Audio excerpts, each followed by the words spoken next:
Are you playing on your computer in your room again? You really have an easy life, my mother-in-law, Kathy, commented with a disapproving tone. No, that's not true. I'm working from home. I'm not just playing around, I responded, trying to keep my voice steady.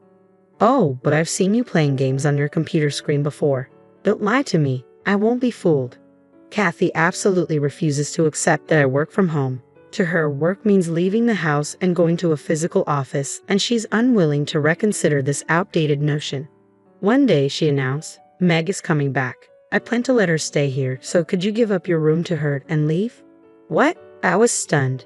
Does she realize Ken and I are the ones paying the $5,000 rent for this house? If I leave, that means... But before I could finish, I saw the cold determination in her eyes. Despite the absurdity of it, Kathy's efforts to push me out continued relentlessly. I decided it was time to go, just as she wanted. The very next day, the moving company she had called arrived. Which belongings should I move? One of the workers asked. All of mine, I replied calmly, watching as Kathy's face paled with every box they carried out. What are you doing? She finally demanded, her voice tinged with panic. Just taking all my belongings, I said, my tone even. As my things were loaded into the truck one after another, Kathy's expression turned increasingly blue. My name is Jane, a 34-year-old remote worker. My husband Ken, and I got married 2 years ago. At the time, I was working in an office where Ken was also a colleague. The company was small but had a warm, welcoming atmosphere. We often went out for drinks with our coworkers, and through our shared love of reading, Ken and I grew closer. After 3 years of dating, we got married. It was a beautiful workplace romance that blossomed into a life together. Our colleagues celebrated our marriage with great joy. Shortly after our wedding, I decided to pursue my long-held dream of working from home and left my office job. My juniors were teary-eyed as they wished me well. We'll miss you, senior.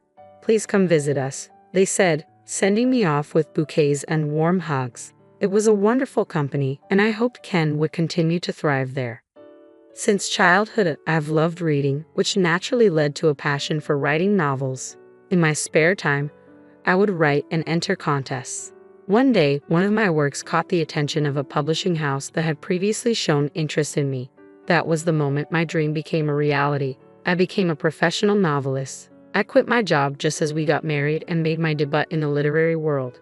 Initially, Ken and I lived in a small apartment, where our life together was simple but filled with happiness. He was incredibly supportive, giving me the time I needed to write and even helping with household chores, especially when deadlines loomed. We truly supported each other. However, our peaceful life took a sudden turn when we received news that my father-in-law, Ben, had fallen ill. We rushed to the hospital, but it was too late. Lying quietly in the hospital bed was Ben, who had already passed away.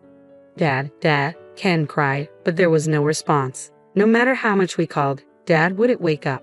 Kathy held his cold hand, weeping, Dad. His passing left a profound impact on all of us, especially Kathy, who clung tightly to him, her sobs echoing through the room. I hadn't known Ben well, but seeing their grief, I couldn't help but cry with them. Little did I know then just how much his death would change our lives moving forward. As a novelist, my career was thriving. I had a book published and a series was starting in a magazine. My work was progressing smoothly, and my income was steadily increasing. Ken was my biggest supporter. Jane, you're amazing, he would say, beaming with pride. Quitting your job to focus on your writing was the right decision. I'll support you all the way. Keep it up. His encouragement was my greatest strength. 2 years had passed since Ben's death. Kathy, who had been deeply depressed initially, was gradually regaining her spirits and managing to live on her own. Meg had gotten married and moved to a place a bit far from her childhood home, making it difficult for her to visit often.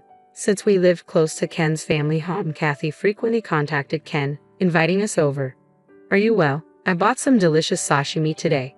Let's eat together, she would say. Or, I accidentally bought 2 packs of eggs. Could you come over and take one? Ken believed she must be lonely living alone, so we tried to visit as often as possible. Remembering the grief-stricken look on Kathy's face when Ben passed away, I wanted to comfort her, so I would often interrupt my work to accompany Ken. Seeing her face light up when we arrived made us both feel relieved. However, the frequency of Kathy's calls began to increase, and it started to affect my work deadlines. Around this time, Ken suggested, Jane's work is being impacted, and I'm getting tired too. How about we move in with my mother? The idea took me by surprise. Living together, I remembered stories from friends who had lived with their mothers-in-law and felt a wave of anxiety. Can I manage it with your mother? Ken reassured me. It'll be fine, Jane. We'll set up a dedicated workroom for you so you can work without interruptions. We'll also ensure our bedroom and personal spaces are private. Plus, if something happens to Mom, we can respond quickly and we won't have to go out as much. Gradually, I warmed to the idea. I was concerned about Kathy, and the constant calls were disrupting my work schedule. Living together would be more convenient for us, and it would keep Kathy from feeling lonely. However, there was a practical concern. Our house was a bit small. Isn't it going to be difficult for 3 people to live in that house? I wondered aloud. I asked, is that true? Ken nodded. Yes, and I'd been thinking about finding a slightly larger place for us. He showed me pamphlets of different properties. You've already found one? I asked, surprised. Yeah, I've been considering it for a while. I think this apartment would be comfortable since it has many rooms, Ken replied. The apartment he had in mind was spacious, with plenty of layout options, but the rent was on the higher side. Still, given my current income, it wasn't unreasonable. I agreed with his proposal, saying, that sounds good. Ken smiled warmly and said, thank you. He immediately contacted his mother, Kathy, who readily agreed to the plan. Kathy sold her house, and we all moved into the new apartment together. Looking back, I wish I had taken more time to understand Kathy before deciding to live together. I never imagined that this casual agreement would lead to deep regret later. At first, Kathy loved the new apartment. It had enough rooms, a spacious kitchen, and even a sauna in the bathroom. The rent was high at $5,000, but the place was comfortable and met all our needs. The newly built apartment had that pleasant new house smell, and both the interior and exterior were spotless. Seeing Kathy so delighted, almost childlike in her happiness, made me think that maybe living together was the right choice. Initially, everything went smoothly, and we lived together harmoniously. I had explained my work-from-home situation properly, and Kathy even helped with the household chores. Ken found it more convenient to commute since our new apartment was closer to the station, and he spent the extra time he gained with us. However, after a while, I noticed a change in Kathy's attitude. Jane, what are you doing in your room all day? If you're just playing, can't you do something more productive? She asked one day. No, Kathy, as I mentioned before, I'm working, I replied. I know you say it's work, but you're always engrossed in games, right? She insisted. No, that's not it. I tried to explain, but it seemed Kathy had misunderstood. She had once seen a game screen on my computer during a visit to my room and assumed I was pretending to work while playing. In reality, I was writing novels and also doing video editing work. The editing involved streams of a specific game, and Kathy had walked in while I was working on that. Actually, in addition to writing novels, I also do video editing as a side job, I explained. Video editing? What's that? I don't quite understand. But it's still a game, right? Kathy responded, her tone skeptical. No, it's not. I tried to clarify. But Kathy shook her head, refusing to listen. I won't be fooled anymore. I was helping with household chores because you said it was work, but I'm not doing it anymore. You should handle all the housework. Working from home sounds suspicious. Work should be done outside. Kathy, it's possible to work without leaving the house nowadays. I tried to reason with her. Don't try to deceive me, she snapped. I was surprised and confused by Kathy's sudden change in attitude. After that, her harsh treatment toward me intensified day by day. Don't you notice there's trash on the hallway floor? Can you clean it? She demanded. You haven't started preparing dinner yet? I'm hungry. I want sweet and sour pork tonight, Jane. Please make it. Kathy stopped helping with household chores altogether, leaving everything to me. I had to interrupt my work daily to take care of the household tasks. When it was just the 2 of us, I could manage cooking in between work, but after Kathy moved in, it became increasingly difficult. As a result, I had to do video editing late into the night. As Kathy's harsh behavior escalated, I brought it up with Ken. However, he didn't take me seriously. Mom bullying you? Impossible. She would never do that. Ken dismissed my concerns. It's true, I insisted. Recently, she's left all the household chores to me, so I can't focus on my work. You're overthinking it, Jane. Mom is getting older and tires easily. Maybe that's why it feels like she's bullying you. Aren't you tired from your computer work? Ken replied, completely siding with Kathy. Don't you believe me? I asked, disappointed. Ken's lack of understanding left me feeling isolated. After that, Kathy's treatment only got worse. Recently, she even started pressuring me about grandchildren, asking, "When will you have a child? When can I see my grandchild?" Kathy demanded. When I calmly explained that it was something for Ken and me to decide as a couple, she shot back, "Are you infertile? I'll introduce you to a doctor," and started dialing the hospital. I quickly took the phone from her. "I don't think we're infertile," I said firmly. "Please give us a little more time." Time? I don't have much time left. I want to see my grandchild. What's the point of having a daughter-in-law who can't bear children? Her sharp words cut through me, and the stress only intensified. "I'm sorry, but I have a work deadline approaching," I said, trying to escape to my room. "Off to play on the computer again? How lazy, while your husband works so hard," Kathy sneered. She completely refused to understand that I was working from home. Her belief that work must be done outside the house was deeply ingrained, and she seemed unwilling to change her mindset. As if that wasn't enough, she continued, "Meg is coming back soon. She plans to live here, so please give your room to her." "What? Why?" I asked, bewildered. "Meg is pregnant and wants to come back home for childbirth. Unlike you, she's a proper daughter-in-law fulfilling her role by getting pregnant. So, I want her to use your room," Kathy declared. I was utterly shocked by this sudden proposal. But before I could respond, Kathy added even more harshly, "So I want you to leave this house. Understand that properly." "Why should I have to leave this house? Why am I being told such a thing? This is my home too," I protested, trying to make sense of the situation. Kathy laughed scornfully. "You say it's your home, but you're just a parasite who doesn't do any proper work. In fact, you're just in the way. If you want to play on your computer, you can go somewhere else. There's an internet cafe near the station." Unable to bear Kathy's relentless pressure, I finally said, "Okay, I'll leave," and decided to move out as she requested. Kathy's triumphant smile only deepened as I immediately went back to my room and began packing. I could hear her humming happily as I did so. That night, I decided to consult with Ken one more time. I wanted to gauge his reaction, but Ken never seemed to understand my feelings. "My mother couldn't have said such a thing. It's just another one of your delusions, Jane. Stop making Mom suffer." "Me? Making your mother suffer? Isn't it the other way around?" I retorted, but he wasn't listening. "If Maggie's coming back home for childbirth, why don't you go back to your parents' home for a while? It would be easier for her, and it's just for a short time," he suggested. I couldn't believe what I was hearing. He wanted me to leave too. That was the breaking point. I felt my love for Ken start to fade, and I began to prepare for the move with new resolve. Kathy, clearly pleased that I was leaving, quickly arranged for a moving company. The next day, the movers arrived, arranged by Kathy herself. "Which belongings should we move?" they asked. Before Kathy could speak, I quickly responded, "All of my belongings, please." "All of them? What do you mean by all?" the movers asked, confused. "Everything," I replied calmly. "All the furniture and appliances in this house." Kathy's face flushed with shock. "Wait, what? What are you saying?" I continued to ignore her. "Would you like to move these items to your new home, or should we buy them from you?" the mover asked. "Please purchase them," I said without hesitation. Kathy, now in a panic, grabbed my arm and shook me hard. "What are you saying? Answer me." I knew the moving company Kathy hired also dealt with purchasing goods, which is why I had decided to sell everything. The movers began carrying out the furniture and appliances one by one. Kathy watched in disbelief as her belongings were taken away, but I remained calm.